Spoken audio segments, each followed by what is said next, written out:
Next topic is a bus structure. Bus is nothing but a group of lines that serves as a connecting path. Several devices is called as a bus. That means the group of lines connected the devices through the bus.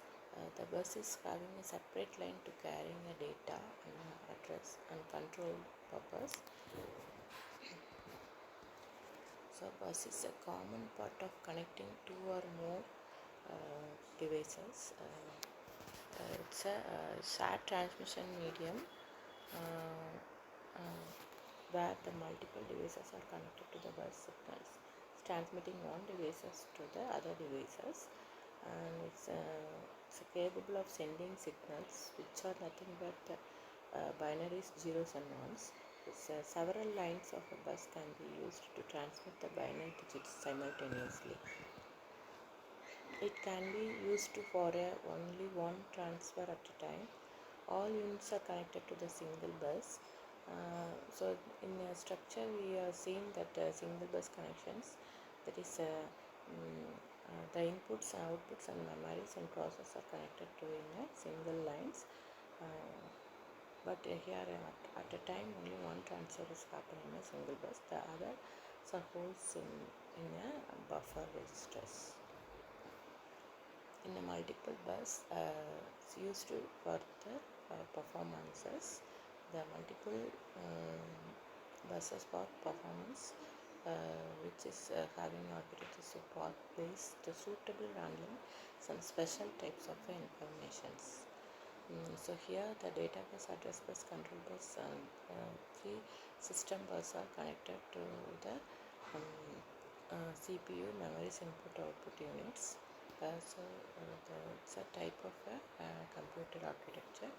And a single bus, all devices are using common bus to transfer this. Efficiency and performance is low. However, the multiple bus organization that wasted time lower down, and the speed and performance of the entire systems boost up. So it's one of the key reasons behind using multiple bus organizations. So three types of buses are there: address bus, data bus and a control bus. Address bus carries the memory addresses from one processor components such as a primary storage of input and output units used to designate the source and the destination of the data in the data bus. Of a processor want to read the words from memory, and then process will put the address of a word on address lines. So in a data bus, it carries the data between the processor and other components. It's provides the path to monitor the data between the system modules. The lines collectively called as a data bus. So control bus carries the signals from process to other components. They are used to control the data and address lines. Then it's control divided into two types: time signals and communication signals, which indicates the valid data for and address information. Common signals which is where the operation have to be performed. So in the processor code, memory and the process connected to the bus. So processor is having a cache memories also.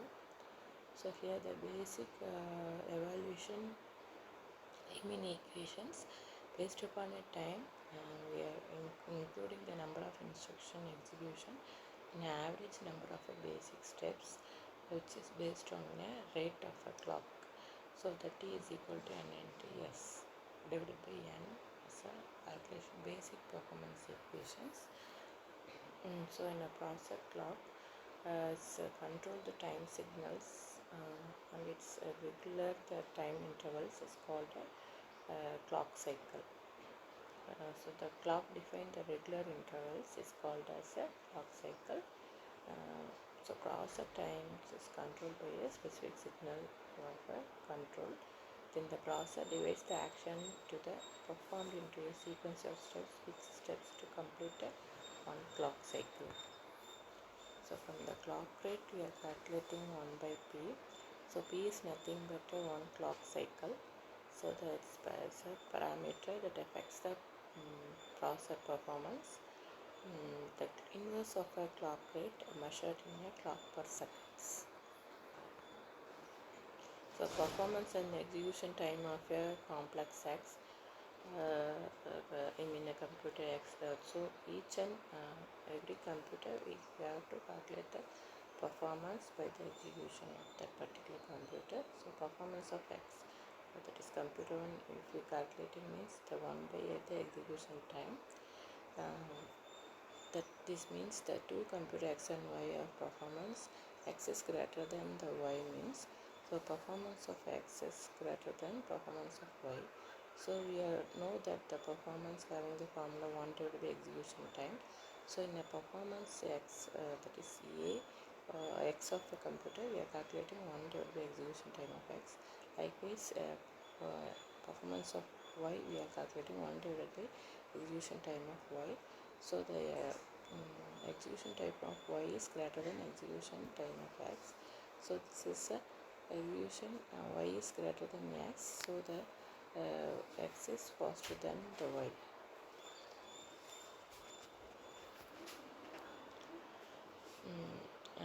In discussing computer design, we often want to relate the performance difference computer quantity. Like we have to face the X is in n time compared to the Y. The X is in n lines is faster than Y. That means the performance of X divided by performance of Y is equal to n. So if we are calculating the execution times, performance of X divided by performance Y is equal to execution time of Y divided by execution time of X. So this is equal to n. So here, if we, for example, if A is having the 10 seconds running time and B runs the program as 15 seconds, means if we are calculating the performance of each and every one, means the performance of X A divided by performance of B is that. So the formulas of calculating the performance, the execution time of B divided by execution time of A is equal to n. So if we apply the values, the performance or execution time of B is 15, the execution time of A is 10, so the 1.5.